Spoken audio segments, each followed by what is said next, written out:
그래서 우리도 승리할 것입니다. 인사하겠습니다. 시작.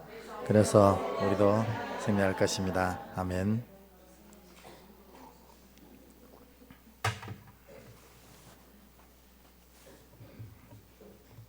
여러분, 우상이 뭔지 아시지요?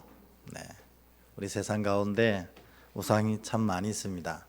우리 대화강을 걷다 보면 학성교인가요? 학성교 맞은편에 보면 아주 큰 우상이 아주 인자한 얼굴로 태화강을 바라보고 있는 걸 보게 됩니다. 근데 여러분, 그것도 우상이지만 진짜 우상은 뭘까요? 진짜 우상.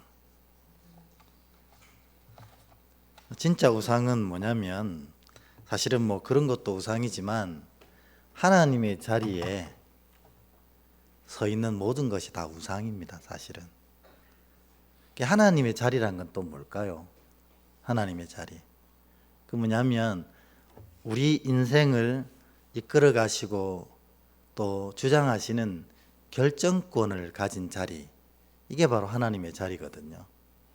그러니까 왜 그러면 결정권 우리가 하나님께 드려야 되는데요? 그건 뭐냐면 하나님이 우리에게 2번 생명을 주셨거든요. 우리 육신의 생명도 주시고 또 예수 그리스도로 말미암아 영원한 생명을 또 주셨습니다. 그 생명, 그렇게 주신 하나님 아버지 사랑이 너무나 감사하고 또 나를 만드신 원래 주인이기에, 그리고 또 이것보다 더 중요한 것은 하나님이 내 인생이 진짜로 잘 되어지기를 바라는 아버지시기에 항상 하나님의 뜻이 오르시거든요. 이게 우리 믿음의 고백 아닙니까? 여러분, 우리는 다 양 같아서 제 갈 길로 가는 자들입니다. 이건 우리가 평생 해도 바뀌지가 않는 우리의 어리석은 모습입니다. 다 자기 갈 길을 가는 자들인데 예수께서 보혈로 이 어리석은 자들이 제 갈 길로 가는 듯한데 그 보혈로 말미암아 구원의 길로 다 돌아오게 하셨거든요. 그래서 우리가 영원한 생명을 누리는 자가 된 것입니다. 그래서 하나님이 옳으시구나. 그래서 하나님께 내 인생의 결정권을 온전히 내어드리는 것, 이것이 사실은 신앙의 삶의 기초가 되는 겁니다. 그런데 이 결정권의 자리에 서 있는 것이 하나님이 아니시라면 그건 다 우상이라는 것입니다. 그렇게 보면 여러분 안에 우상이 있습니까? 없습니까? 우리가 다 우상 숭배자들입니다. 사실은 우리 인생을 내 마음대로 또 다른 어떤 조건에 의해서 막 결정을 해버리는 어리석음을 너무나 많이 범하고 있다는 것입니다. 세상과 우리가 다르지 않는 모습을 보일 때가 너무나 많다 하는 것입니다. 예수님은 마태복음 7장 21절에 주의 자녀들은 이런 자녀들이야 이렇게 얘기하신 부분이 있거든요. 마태복음 7장 21절 한번 찾아볼까요? 우리 같이 한번 읽겠습니다. 시작. 나더러 주여 주여 하는 자마다 다 천국에 들어갈 것이 아니요 다만 하늘에 계신 내 아버지의 뜻대로 행하는 자라야 들어가리라. 아멘. 이 말씀이 제가 좀 전에 드린 그 말씀입니다. 우리가 다 주여 주여 부르고 하나님의 자녀 같지만 진짜 하나님의 자녀들의 가장 강력한 특징이 뭐냐면 아버지의 뜻을 구하고 그 뜻을 쫓는 자들이라는 것입니다. 이걸 우리가 좀 전에 얘기했던데 한마디로 얘기하면 인생의 결정권이 하나님께 있다는 겁니다. 이게 로봇이라서 우리가 아무것도 못해서가 아니고 하나님이 아버지로 진짜 오르시기에 우리의 결정권을 하나님께 돌려드리는 것, 이것이 믿음이라는 것입니다. 여러분, 정말 여러분이 아버지의 뜻대로 행하는 자이십니까?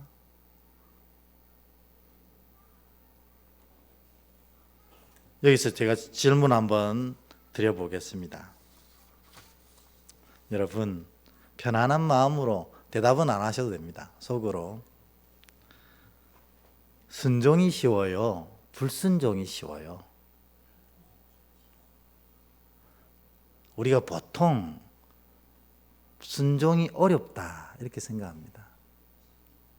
근데 사실은 불순종이 더 어려운 겁니다. 근데 우리가 이걸 마귀한테 계속 속고 있는 거예요. 하나님 말씀 지키는 건 너무 힘들어. 계속 이거에 속아가지고 안 힘든데도 힘든 것처럼 느껴지는 겁니다. 실제로는 여러분 불순종하는 게 더 힘들어요. 우리 하나님의 자녀라. 성령이 이끌어 가시는데, 우리가 하나님의 자녀라면 성령이 이끌어 가시는데 그냥 순종은 그 성령이 이끄심에 그냥 가기만 하면 되는 거예요. 그러니까 순종만큼 세상에 쉬운 게 없어요. 그런데 성령이 우리의 믿음의 삶을 이끌어 가시는데 우리가 뻗팅기고 계속 딴 방향으로 가려고 하니까 불순종이 더 힘들 수밖에 없는 거예요. 근데 이 마귀는 이걸 속인다는 거예요. 하나님 말씀 지키는 게 힘들어. 하나님 말씀 이 시대에 어떻게 지켜? 다 지켜. 계속 이렇게 얘기한다는 겁니다. 이게 참 안타깝습니다. 여러분, 순종이 더 쉬워요. 실제로. 그냥 아버지께서 이끌어 가시는 대로 가면 되는 거거든요. 근데 안 된다. 나는 순종이 안 된다. 순종이 더 힘들다. 이렇다면 이 말씀을 읽어보면 그 원인을 알 수 있다는 겁니다. 갈라디아서 2장 20절 여러분 잘 아시죠? 같이 한번 읽어볼까요? 시작. 내가 그리스도와 함께 십자가에 못 박혔나니 그런즉 이제는 내가 사는 것이 아니요 오직 내 안에 그리스도께서 사시는 것이라. 이제 내가 육체 가운데 사는 것은 나를 사랑하사 나를 위하여 자기 자신을 버리신 하나님의 아들을 믿는 믿음 안에서 사는 것이라. 아멘. 예수를 믿는다는 것은 나를 그리스도와 함께 십자가에 못 박는 겁니다. 그 십자가에 못 박은 나는 누구입니까? 죄인된 나라는 것입니다. 이 죄인된 나는 이제 십자가에 다 죽었습니다. 그리고 주께서 새 생명 주셨는데 이것은 그리스도로 다시 살아난 나입니다. 그렇기 때문에 이제는 내가 사는 게 아니고 그리스도께서 사시는 것이 그게 진짜 믿음의 자녀의 모습이라 하는 겁니다. 근데 우리가 순종이 어려운 이유는 뭐냐? 바로 죄된 나를 십자가에 못 박는 것이 믿음인데 이게 살아있는 거죠. 아직 이 죄된 나가 아직 살아있어서 그리스도로 살지 못하기 때문에 이게 힘든 겁니다. 그러니까 여러분, 믿음은 결국 이 바울의 얘기에 의하면 내가 죽고 예수가 사는 게 믿음이고 그리스도인은 이제 내가 온전히 죽은 자요 오직 그리스도께서만 사시는 자다 하는 겁니다. 왜 이렇습니까? 하나님이 오르시기 때문에 그렇습니다. 근데 여러분이 순종이 안 되고 그리스도로 살아내지 못하는 것은 아직까지도 나를 십자가에 못 박지 못하고 여전히 내가 너무 싱싱하게 살아있는 겁니다. 회를 떠도 될 정도로 살아내는 그런 내 모습이라는 거예요. 그러니 그리스도가 내 안에 나타내고 드러내기가 너무 어려워진 상태가 되어버린 것입니다. 하나님의 자녀가 되면 세 가지 특징이 나타난다고 성경이 얘기합니다. 첫 번째 특징은 뭐냐면 하나님 예수님을 향한 사랑으로 넘쳐난다는 거예요. 계시록 2장 4절 5절 한번 읽어볼까요? 계시록 2장 4절 5절 같이 한번 읽겠습니다. 시작. 그러나 너를 책망할 것이 있나니 너의 처음 사랑을 버렸느니라. 그러므로 어디서 떨어졌는지를 생각하고 회개하여 처음 행위를 가지라. 만일 그리하지 아니하고 회개하지 아니하면 내가 내게 가서 내 촛대를 그 자리에서 옮기리라. 아멘. 그러니까 구원받은 자, 예수를 온전히 믿는 자들 특징이 뭐냐면 이 안에 예수님을 향한 사랑이 가득 차 있어요. 여러분, 우리 아이들 보면 금방 알 수 있습니다. 우리가 흔히들 아이들은 귀신같이 안다 하거든요. 뭘 귀신같이 알까요? 자기를 좋아하는 사람이 누구인지를 귀신같이 알아요. 그래가지고 자기 좋아하는 사람은 쫄래쫄래 쫓아다녀요. 아이들은. 마찬가지로 우리가 예수 그리스도의 사랑을 먼저 입으면 그분을 향한 사랑이 넘쳐날 수밖에 없다는 것입니다. 왜냐하면 두 번이나 우리에게 생명을 주셨는데 두 번째 생명은 어떻게 해서 주셨어요? 영원한 생명은 이 월요일부터 당하는 그 처절한 고난과 고통과 아픔을 통해서 우리에게 두 번째 사랑을 주셨잖아요. 두 번째 생명을 주셨잖아요. 그 사랑 받은 사람은 그 사랑을 할 수밖에 없는 것입니다.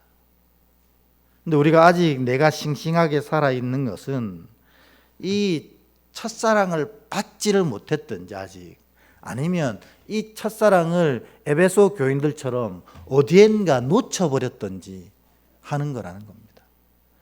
예수 믿고 신앙생활 한다는 건 다른 거 아닙니다. 여러분 착각하시면 안 돼요. 여기 와서 찬양 인도하고 여러분 섬기고 밥하고 성경 공부하는 게 신앙이 아니라는 겁니다. 그거는 예수 그리스도를 사랑하는 법을 배워가는 것입니다. 사랑은 이미 있고 이 사랑을 어떻게 펼쳐갈지를 배워가는 겁니다. 그러니까 여러분 우리 안에 예수를 향한 사랑이 가득 채워지지 않는다면 아침에 눈을 떠도 예수가 생각나고 저녁에 잘 때도 예수가 생각 안 난다면 우리의 믿음이 어디든가에 흘려버렸든지 첫사랑을 아니면 처음부터 그 첫사랑이 없었든지 이렇게 된다는 것입니다. 여러분 다 연애해 보셨잖아요. 아직 안 해보신 분들은 빨리 해보시기 바라요. 연애하셔야 됩니다. 그러면 주님 마음 압니다. 여러분 이 연애가 불타오를 때 보면 가관입니다. 최선을 다해 상대에게 해주고 나서 꼭 하는 말이 있잖아요. 너무 부족하지 이러는 거예요. 최선을 다해 주놓고 부족하다 하는 겁니다. 하루 종일 만나서 꽁냥거려 놓고 집에 가서 바로 또 전화합니다. 잘 들어갔어? 이렇게. 밤새도록 통화하고 잠도 늦게 자놓고 아침에 딱 일어나자마자 맨 먼저 뭐 하는 줄 아세요? 문자 보냅니다. 잘 잤어? 이렇게. 이게 사랑이고 이게 믿음이라는 겁니다. 근데 우리는 예수님을 그렇게 사랑하지 못하고 있다면 아직 우리 안에 그 믿음이 시작 안 됐든지 어디선가에 그 믿음을 잃어버렸든지 그렇다는 것입니다. 주님은 아직까지도 아침마다 우리한테 문자 보내시잖아요. 잘 잤어? 하루 종일 우리 뒤따라다니면서 뭐 필요한 거 없니? 내가 뭐 도와줄까? 주님의 음성 안 들리세요? 주님은 항상 그러신데 우리는 주님 까맣게 잊고 살 때가 너무나 많다는 겁니다. 그건 믿음이 아니다. 두 번째는 마태복음 12장 33절입니다. 아까 마태복음 7장 얘기와 똑같은데요. 12장 33절 우리 같이 한번 읽어볼까요? 시작. 나무도 좋고 열매도 좋다 하든지 나무도 좋지 않고 열매도 좋지 않다 하든지 하라. 그 열매로 나무를 아느니라. 아멘. 우리가 믿음을 가지고 있으면 이게 안에 예수를 향한 사랑이 가득 찰 수밖에 없어요. 두 번째로 우리가 믿음이 있으면 우리의 고백이 삶하고 똑같아질 수밖에 없어요. 여러분 히브리어에는 믿음이란 단어와 행위라는 단어가 따로 있지 않습니다. 믿음이 그냥 행위입니다. 이걸 헬라 시대에 넘어오면서 헬라어에는 믿는 것과 행위가 따로 분리되거든요. 그래서 이 헬라적 사상이 우리에게 그대로 와서 믿지만 행동하지 못한다는 이상 야릇한 신앙을 우리가 가지고 있는 거예요. 원래 히브리 신앙에는 믿지만 행동하지 못한다는 단어 자체가 없어요. 내가 믿으면 그대로 행한다는 뜻입니다. 오늘 예수님이 하셨던 이 열매도 좋고 나무도 좋든지 하고 열매가 나쁘든지 나무가 나쁘든지 둘 중에 하나가 틀림없다. 이렇게 얘기해요. 열매를 보면 나무를 알고 나무를 보면 열매를 안다는 겁니다. 그래서 여러분, 내가 예수를 믿지만 믿음의 삶을 제대로 살아가지 못하고 있어요. 이거는 사실 진짜 믿음은 아니라는 거예요. 세 번째, 마태복음 7장 13절에서 14절 얘기해 보겠습니다. 7장 13절 14절 같이 읽습니다. 시작. 좁은 문으로 들어가라. 멸망으로 인도하는 문은 크고 그 길이 넓어 그리로 들어가는 자가 많고 생명으로 인도하는 문은 좁고 길이 협착하여 찾는 자가 적음이라. 아멘. 이 세상 사람들의 특징이 뭐냐면 항상 넓은 문으로 들어가려고 한다는 것입니다. 그리고 편한 문으로 가려고 해요. 그래서 좋은 게 좋잖아. 그렇게 하고 항상 자기 편하고 좋고 넓은 길로, 넓은 문으로 들어가려고 하는 게 세상 사람들의 특징입니다. 그럼 예수 믿는 사람들은 어떻습니까? 예수 믿는 사람들은 예수께서 말씀하신 문으로 들어가려고 하는 거예요. 그게 믿음입니다. 예수께서 말씀하신 문. 그런데 예수께서 말씀하신 문이 무슨 문입니까? 생명문입니다. 그래서 믿음의 사람들은 넓고 큰 문, 편하고 좋은 문이 있어도 항상 예수께서 말씀하신 생명의 문으로 들어가려고 하는 거예요. 근데 사실 이 생명문으로 들어가는 것이 좁은 문이라고 합니다. 여러분, 제가 성경 공부 때 이 말씀을 드리면서 그런 얘기를 한 적이 있어요. 여러분, 죄가 현대적으로 표현하면 뭔지 아세요? 그런 얘기 한 적이 있는데 기억하시는가 모르겠어요. 죄를 다룰 때. 죄를 현대적으로 표현하면 내가 익숙하고 편한 일을 계속하는 게 죄예요. 그럼 반대로 의는 뭐냐? 내가 어색하고 힘들지만 주님 말씀하셨기에 가는 길이 의입니다. 그러니까 여러분, 사실 믿음의 자녀들이 다른 건 모르겠고요. 믿음의 문제를 결정할 때 편하게 좋은 길이 있고 어색하고 힘든 길이 있으면 어떤 게 바른 길입니까? 이 얘기에 의하면 말씀하시기 싫으시죠? 그런데 오늘 예수님이 말씀하셨어요. 이거예요. 어색하고 힘들지만 주님이 말씀하신 길로 가는 게 그게 의의 길이라는 겁니다. 그러니까 여러분, 믿음의 삶을 살아갈 때 자꾸 편하고 익숙한 길로 가려고 하면 그 사이에 죄가 틈타는 겁니다. 이건 저도 마찬가지예요. 저도 편하고 익숙한 거 좋아합니다. 편하고 익숙한 일 하면 저도 편합니다. 그런데 그게 진짜 고민해야 되는 게 이게 예수님이 말씀하신 생명의 문인가? 그걸 생각해 봐야 되는 거예요. 우리의 본성상 예수님이 말씀하신 생명의 길은 어색하고 힘든 길이라는 겁니다. 그래서 여러분이 이 믿음을 다 가지고 있으시면 생명의 길을 택하게 되어 있습니다. 그 생명의 길이 우리 본성에 의하면 어색하고 불편하고 힘든 길일 수 있다는 것입니다. 그러나 그 길이 생명의 길이다.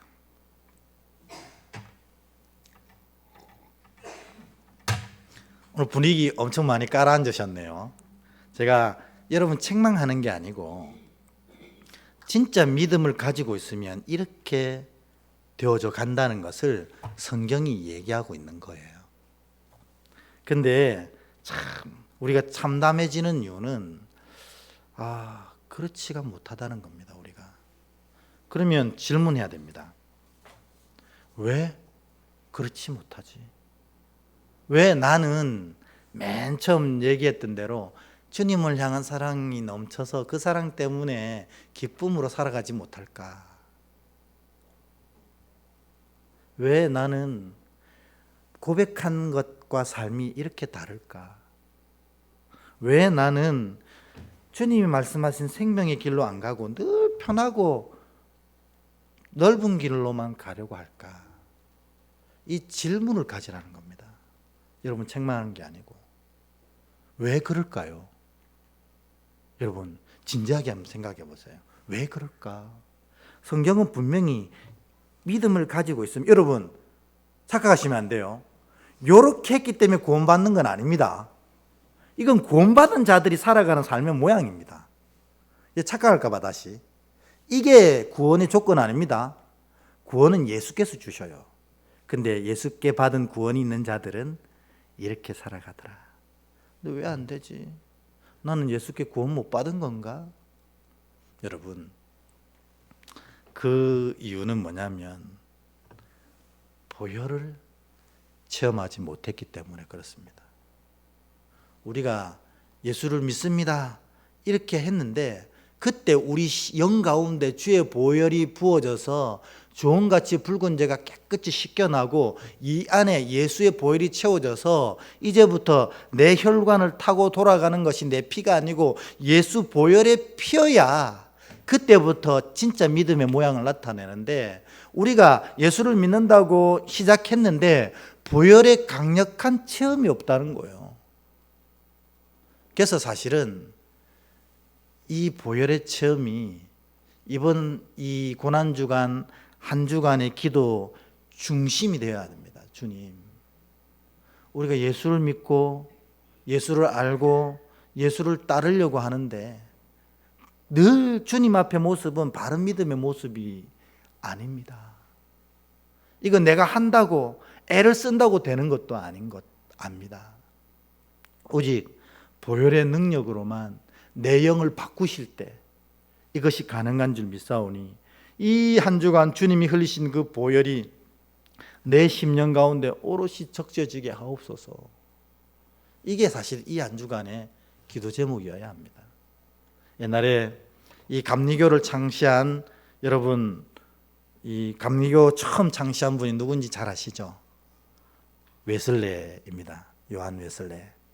이 요한 웨슬레가 복음 전도 처음에 사실은 전도를 먼저 시작했던 분입니다. 그 뜨거움과 열정 때문에 날마다 복음을 전하고 다녔어요. 그러다가 이제 어떤 설교할 계기가 생기고 그를 통해서 같이 믿음의 함께 고백하는 자들이 생기고 그래서 그를 통해서 감리교가 시작됐거든요. 근데 이분이 복음을 전할 때 막 밤낮 없이 쫓아다니다 보니까 밤길을 가다가 그만 강도를 만났어요. 그래서 강도가 칼을 탁 들이대고 네가 가지고 있는 거 제일 비싼 거 내놔! 그랬더니 이 웨슬레가 뭐라고 대답한지 아세요? 내가 가지고 있는 제일 비싼 건 예수 보혈인데요, 보혈 가져가세요. 이렇게 한 겁니다. 그러니까 이 강도가 막 열이 받은 거예요. 안 그래도 행색을 보아하니 어두워서 붙잡긴 했는데 행색 보아하니 이게 돈이 쓸 만한 행색이 아니거든요. 뭐 전도자의 삶이 뻔하지 않습니까? 근데 탁 칼을 들이댔더니 비싼 건 없고 내 가지고 있는 제일 비싼 건 예수 보혈이니 보혈이나 가져가시오 이렇게 하니까 열받은 거예요. 가지고 에이 재수 없어 하고 침을 탁 뱉고 돌아갔어요. 그게 뭐 별다른 일 없이 웨슬레가 그 위기를 넘어갔습니다. 그리고 계속해서 복음을 전하던 가운데 이제 이 웨슬레가 유명해지고 이제 설교를 각 교회마다 하면서 복음을 전하는 이제 시대가 되었어요. 그리고 막 한 교회 가서 열심히 복음에 대해서 설교를 하고 딱 돌아 나가는데 입구에서 이 말쑥한 정장을 차려입은 영국 신사잖아요. 영국 신사가 딱 기다리고 있더니 90도로 고개를 칵 들으면서 목사님, 저 알아보시겠어요? 누구시던가? 3년 전에 어느 골목에서 목사님 만나서 칼 들이댔던 제가 바로 그 강도입니다. 웨슬레 목사 깜짝 놀란 거예요. 강도란 것도 놀랐지만 어떻게 이렇게 바뀌었냐는 거지. 아니 그동안 무슨 일이 있었어요? 물었더니 이 강도가 그때 침을 탁 뱉고 가서 이제 자기 삶을 사는데 이 귀에서 예수 보혈이 계속 왕왕 울려가지고 삶을 견딜 수가 없더라는 겁니다. 예수의 보혈. 아까 그때 웨슬레가 뭐랬어요? 내가 가진 제일 비싼 건 예수 보혈뿐이니 예수 보혈 가져가시오 선포해버렸거든요. 여기에 그게 꽉 꽂혀버린 겁니다. 그래가지고 이 사람이 그 3년 동안 살면서 예수 보혈 넘쳐가지고 견딜 수가 없어서 교회 나가고 견딜 수 없고 세례받고 그래서 오늘 그런 말쑥한 그리스도인이 되었다는 것입니다. 사람을 바꾸는 것은 말과 혀도 아니고 사람을 바꾸는 것은 어떤 상황도 아닙니다. 이 보혈만이 우리를 바꿔낼 수 있다는 것입니다. 여러분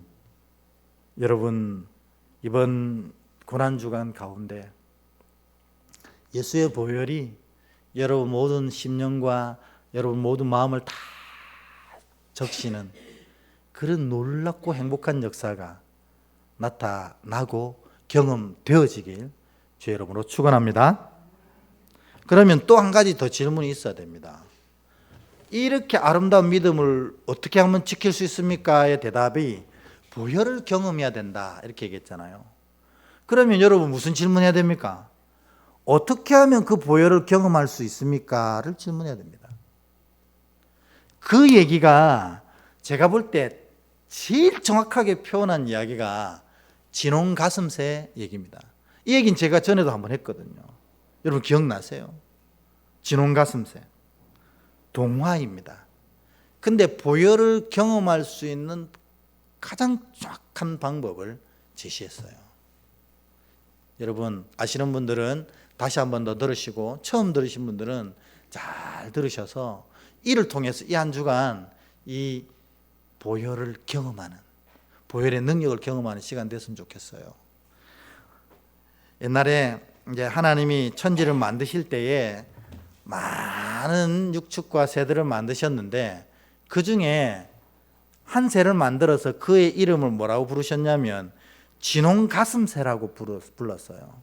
근데 이 부르기는 진홍 가슴새인데 이 새를 보면 전부 회색빛이라서 도저히 어디가 진홍인지 알 수 없는 그런 새였어요. 그러니까 새가 하나님이 계속 자기를 진홍 가슴새야 이렇게 부르니까 새가 너무 궁금해가지고 하루는 하나님께 되물었답니다. 하나님 뭔가 착각하시는 거 아닙니까? 내 어디를 봐도 다 회색인데 어디를 봐서 진홍 가슴새라고 부르십니까? 내게 진홍색이 어디 있습니까?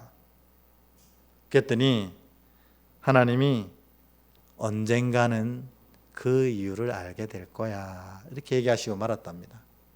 그래서 하나님이 그렇다 하니 이 새도 그렇다고 믿고 살아갔습니다. 그런데 이 새가 사는데 어느 날 한 청년이 막 사람들에게 끌려가는 걸 보게 됩니다.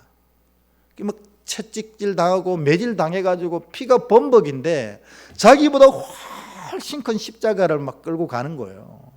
그러니까 이 새가 볼 때에도 도대체 저 사람이 무슨 잘못을 했길래 저렇게 큰 고통을 당하나 이 연민이 느껴지는 겁니다. 자기도 모르게 그 청년을 이렇게 따라갔어요. 따라갔는데 십자가에 탁 결국 달리는 겁니다. 근데 이 새의 눈에 탁 띈 게 뭐냐면 온몸이 피범벅이긴 한데 머리에 가시 면류관을 탁 쓰고 있는데 그 가시들이 이 청년의 이마에 머리에 콕콕콕 박혀가 있는 겁니다. 그러니까 이 진홍 가슴새가 너무 마음이 아파가지고 사람들이 조금 사라질 때 뽀로로 날아가가지고 그 예수님의 청년의 머리에 박혀 있는 그 가시를 하나씩 빼주고 싶은 거예요. 그래서 그 부리로 가시를 하나씩 푹 뽑을 때마다 그 꽂혔던 곳이 피가 툭 터지는 거예요. 그럴 때 이 진홍 가슴새 가슴에 그 피가 착착 묻는 겁니다. 그리고 그 피를 이 가시를 계속 뽑다가 사람들이 와서 도망왔습니다. 그리고 그 청년은 결국 죽었습니다. 근데 그때서 자기 몸을 보니까 가슴에 피로 범벅이 되어 있는 거예요.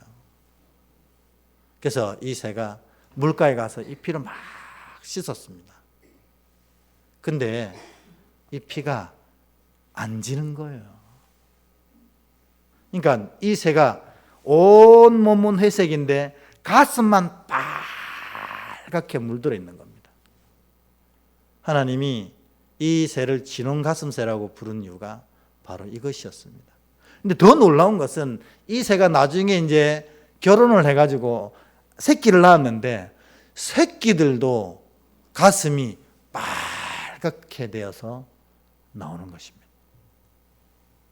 이게 진홍가슴새의 이야기의 끝입니다. 여러분, 우리는 지금 보혈을 어떻게 하면 경험하는가에 대한 질문에 이 얘기를 나눴습니다. 어떻게 해야 이 새가 보혈을 경험했습니까? 예수님의 머리에 박힌 가시를 뽑았습니다. 여러분, 우리가 보혈을 경험하는 것도 똑같다고 생각합니다. 이 한 주간에 예수님이 마음 아파하시고 가시에 찔린 것처럼 속상해 하시는 게 뭔가, 그거를 내가 이 한 주간 발견하고 그거를 뽑는 작업, 이렇게 할 때 오늘 이 진홍가슴채처럼 그 보혈의 능력을 경험하게 되는 것입니다. 그래서 이번 한 주간, 고난주간은 사실은 예수님이 우리를 위해서 십자가에 못 박으신 것을 애통하고 슬퍼하는 주간이기도 하지만 더 중요한 것은 그 예수님이 하신 사역이 의미 없는 것이 아니라 내게 강력하고 놀라운 은혜를 미칠 수 있도록 하는 주간이라는 겁니다. 그래서 여러분, 이 한 주간 동안에 우리 예수님의 마음을 계속해서 찌르고 있는 가시, 예수님이 그것 때문에 늘 속상해하고 안타까워하는 그 가시를 뽑는 주간이 바로 이 고난주간의 진짜 의미라는 겁니다. 오늘 주님이 걸어가신 그 길을 나도 따라갑니다. 그게 바로 그 의미입니다. 오늘 우리 목사님이 기도하셨는데 종려주일입니다. 예수님 예루살렘에 입성하신 날입니다. 이 입성하신 날 예루살렘 주민들이 난리가 났어요. 호산나 다윗의 자손이요. 구원을 소리치면서 기뻐 뛰어놀았습니다.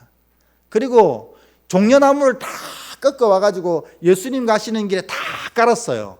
종려나무를 왜 깔았냐면 이 예로부터 이스라엘 백성들은 선지자가 성에 들어올 때 그 선지자를 우리 마음으로 받아들입니다 하는 마음으로 종려나무를 꺾어서 그 밑에 깔았다고 하는 겁니다. 그러면 이 선지자가 그 종려나무 가지를 밟으면서 이 성에 들어가는 것은 그들의 심령 가운데 함께 하겠다는 언약이기도 합니다. 그래서 이스라엘 백성들이 이 예수께서 들어오신다는 소문을 듣고 예수님의 놀라운 기적의 역사를 듣었어요. 그래서 그 기적이 이제 우리에게 임할 것이다 생각하면서 전부 종려나무를 꺾어다가 다 깔고 호산나 소리 치면서 난리가 났어요. 근데 금요일 날 거기에서 소리치던 사람이 한 명도 없이 다 사라졌습니다. 왜 그러냐면 이들은 보혈을 경험해보지 못했기 때문입니다. 여러분, 요거 여러분 주보에 이렇게 하나씩 끼워 놨습니다. 요게 뭐냐면 종려나무 잎입니다. 종려나무 잎.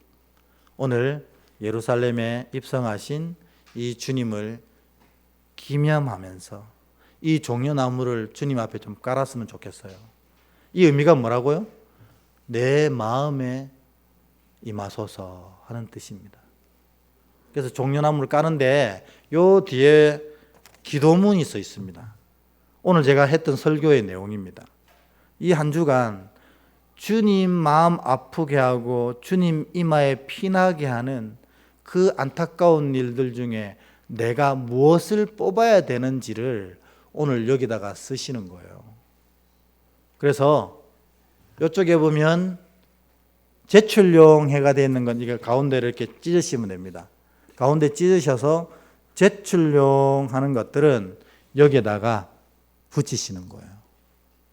그리고 하나님 앞에 이번 이 고난 주간이 이 놀라운 제목들이 회복되어지는, 그리고 내가 이를 통해서 보혈을 경험되어지는 시간 되게 하옵소서 하고 올려드리고, 반은 자기가 가지고 다니면서 한 주간 동안 우리 특세도 하잖아요. 한 주간 동안 기도하고 또 하나님께 올려드리고 이렇게 되기를 보면서 기도하라고 본인용도 만들었습니다. 그래서 지금부터 우리 음악을 좀 깔아주시고요. 여러분 요거 꺼내셔서 주님, 내가 진짜 보혈을 경험하는 자 되게 하옵시되, 그러게 되기 위해서는 주님 마음 아프게 하고 속상하게 하는 이 가시를 뽑는 자가 돼야 되는데, 주님, 내 안에 뽑아야 될 가시가 무엇입니까? 그걸 쓰시는데 제가 세 이 파트로 좀 나누어서 구별해서 쓰시면 좋겠어요. 내 믿음에 뽑아야 될 가시가 뭔가? 1번입니다. 두 번째로는 내 삶에 뽑아야 될 가시가 뭔가? 그리고 세 번째로는 우리 가정에 뽑아야 될 가시가 뭔가? 요 세 가지를 1번, 2번, 3번 쓰셔서 똑같이 쓰시고 반은 잘라서 여기에 딱 걸어 놓으시고 먼저 여기에 붙이고 나서 돌아가셔서 기도하시면 좋겠어요. 쓰시고 다 되신 분 찢으셔서 나와서 여기에 붙이시고 들어가셔서 이를 위해서 기도하시면, 제가 어느 정도 다 붙여주셨다 싶으면 오늘 찬양 드리고 기도하는 시간 갖도록 하겠습니다. 여러분 지금부터 펜 없으시면 뒤에 펜 가져가시고 뒤에서